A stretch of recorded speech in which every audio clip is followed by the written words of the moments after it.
Quick unboxing lang for this new item na kadarating lang to DHL delivery, order ni Bossing. So ayan, it's a handmade titanium na D-cut elbow for R1. Ayan yung kasama niya, and MT10 available yan for MT10 and R1. So ito kadarating lang order ni boss. About lead time is about like 6 days dumating, or to be exact like 7 days dumating. So ayan, siya actual. Ayan, same nung picture na pinost ko. Ganyan, yan. Ito ang finished product ng handmade titanium ng factory abroad.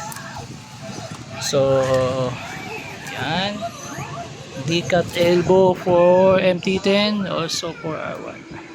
Also available na rin yung headers na full header na titanium for MT10 and R1. Again, it's pre-order kasi it's made to order eh. So pag order kayo sa parang gagawin ng factory. So ayan ang finished product. Handmade, ganyan kaganda pag handmade.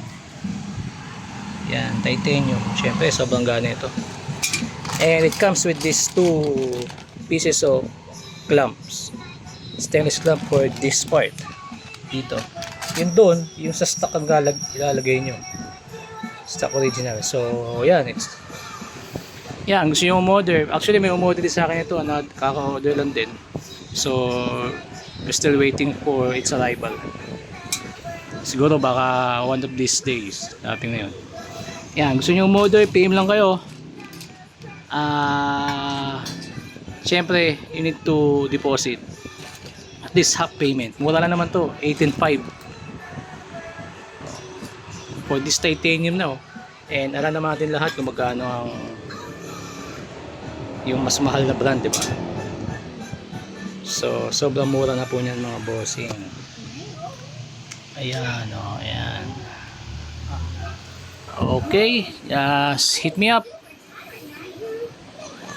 Gusto nyo umorder, just leave me a message here in YouTube or in my FB page. I'm always online naman. So yan, actual video ng product, actual finished product for MT10 and also for R1. Okay.